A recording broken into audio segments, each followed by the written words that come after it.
Hi friends, ఈరోజు మళ్ళీ మీకోసం ఇంకో రెసిపీతో వచ్చేసాను. అదేంటంటే చికెన్ కర్రీ. చికెన్ కర్రీ ఒక్కసారి ఇలా ట్రై చేయండి. ఇది చాలామందికి తెలుసు, అయినా కూడా ఒక్కసారి నా స్టైల్లో చేసి ట్రై చేయండి. సూపర్గా ఉంటుంది. ఇంకా చికెన్ని ఒక కేజీన్నర దాకా తీసుకున్నాను. నీట్గా వాష్ చేసేసుకొని పసుపు ఒక హాఫ్ స్పూను, కారం ఒక 1 స్పూన్ వేసేసుకొని, ఇంకా 1 స్పూన్ వేసుకొని దాంతోపాటు సాల్ట్ కూడా ఒక ఫుల్ స్పూను 1 స్పూన్ వేసుకోవాలి. మనం ఎక్కువ క్వాంటిటీ కాబట్టి చూసి వేసుకోండి. ఇంకా ఉప్పు కారాలు అనేవి, ధనియాల పొడి ఒక పెద్ద స్పూన్తో 1 స్పూన్ వేసుకున్నాను. దాంతోపాటు గరం మసాలా కూడా ఒక పావు స్పూన్ దాకా వేసుకోండి. దాంతోపాటు ఫ్రెష్గా పట్టుకున్న అల్లం వెల్లుల్లి పేస్ట్. ఈ ప్రాసెస్ చాలామందికి తెలిసే ఉండొచ్చు. ఇలా నా స్టైల్లో చేసి చూడండి, బాగుంటుంది. ఓకేనా? అదంతా మిక్స్ అయిన తర్వాత మాత్రమే పెరుగుని కలుపుకోవాలి. పెరుగు కూడా మనకి పావు లీటర్ అంత పెరుగు వేసుకొని చక్కగా మిక్స్ చేసుకోవాలి. నేను ఇంట్లో పెరిగే కలుపుకున్నాను. మీకు ఏది అవైలబుల్గా ఉంటే అది మిక్స్ చేసుకోండి. ఇలా చక్కగా అంతా ముందు మసాలాస్ అన్నీ మిక్స్ చేసిన తర్వాత మాత్రమే పెరుగు కలిపామంటే ఆ మసాలాస్ ముక్కకు పట్టుంటాయి. ఈ పెరుగుతో పాటు మనకి మ్యారినేట్ అవుతుందన్నమాట. ఇది కూడా చక్కగా మిక్స్ చేసేసుకొని ఇంకా ఒక హాఫ్ అన్ అవర్ దాకా పక్కన పెట్టేసుకుందాము. నీట్గా పక్కన పెట్టుకొని ఇంకా హాఫ్ అన్ అవర్ తర్వాత తాలింపు వేసేసుకుందాము చికెన్ కర్రీ కోసము. ఇంకా స్టవ్ వెలిగించేసుకొని డేక్షా పెట్టేసుకొని డేక్షాలో ఆయిల్ వేసుకుంటున్నాను. ఆయిల్ ఒక 7 స్పూన్స్ దాకా వేసుకున్నాను పెద్ద స్పూన్ తోటి. ఎందుకంటే మనం చేసేది చికెన్ కర్రీ ఎక్కువ క్వాంటిటీ, ఇంకాస్త కూడా పట్టచ్చు, చూసుకొని వేసుకోవాలి.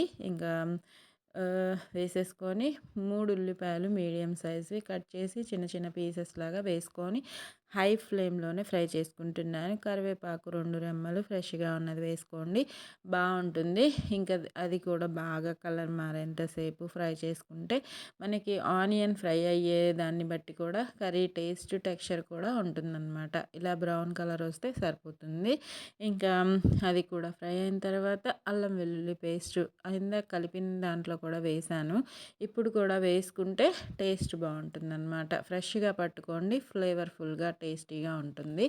1 స్పూన్ అంతా అల్లం వెల్లుల్లి పేస్ట్ వేసుకొని చిన్న స్పూన్తో వేసుకోండి. పెద్ద స్పూన్తో ఇందాక దాంట్లో ఒక 1 స్పూన్ వేసాం కదా, అదొక స్పూను ఇదొక స్పూన్ సరిపోతుందన్నమాట. అది కూడా పచ్చివాసన పోయిన తర్వాత మన చికెన్ మ్యారినేట్ చేసి పెట్టుకున్న చికెన్ని వేసేసుకొని చక్కగా మిక్స్ చేసుకొని మూత పెట్టి బాగా మీడియం టు లో ఫ్లేమ్లోకి మార్చుకుంటూ మగ్గించుకోవాలి. ఇంకా వాటర్ అనేది వేయనవసరం లేదు, దీంట్లోనే చక్కగా ఊరుతాయి అన్నమాట వాటర్. చూడండి, మనం ఒక్క చుక్క కూడా వాటర్ వేయలేదు కదా, చూడండి ఎలా ఊరాయో.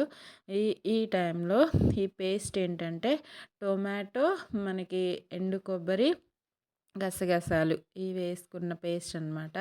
2 టొమాటోస్, ఎండు కొబ్బరి ఒక 50 గ్రామ్స్ ఉంటుంది, గసగసాలు ఒక 10 గ్రామ్స్ వేసుకొని చక్కగా మెత్తగా పేస్ట్ లాగా పట్టేసుకోండి. ఇంకా పేస్ట్ పట్టేసుకొని ఆ పేస్ట్ దాంతోపాటు పచ్చిమిర్చి స్పైస్ కూడా మీరు ఎంత తింటారో దాన్ని బట్టి వేసుకోండి. నేనైతే ఒక 3 దాకా వేసుకున్నాను.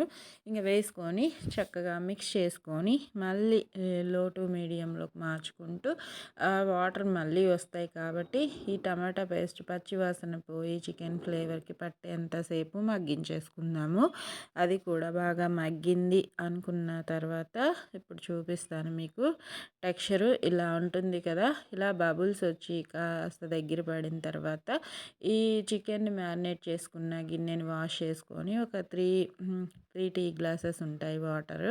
మీ గ్రేవీ ఎంత కావాలో చూసుకొని చేసుకోండి. ఉప్పు కారాలు కూడా ఈ టైంలో సరి చేసుకోండి. ఎంత కావాలో ఎంత పడుతుందో చూసుకొని ఒకవేళ సరిపోలేదు అనిపిస్తే వేసుకోండి. హై ఫ్లేమ్లోనే పెట్టాను ఈ టైంలో అయితే ఫ్లేము.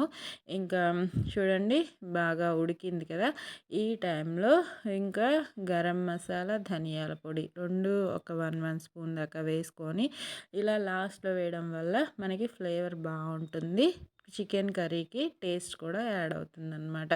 ఇదిగోండి, ఇవి వేసేసుకొని చక్కగా మిక్స్ చేసుకొని 5 మినిట్స్ మాత్రమే ఇంకా కుక్ చేసుకోవాలి. మీ గ్రేవీ చూసుకొని వాటర్ వేసుకోవాలి, ముందే చెప్తున్నాను. నాకు కావాల్సిన గ్రేవీ అంతా వేసుకున్నాను. చూసుకొని చేసుకోండి. లాస్ట్ అండ్ ఫైనల్ కొత్తిమీరతో గార్నిష్ చేసి సర్వ్ చేయండి. సూపర్బ్‌గా ఉంటుంది. నేనైతే పుదీనా కూడా వేశాను.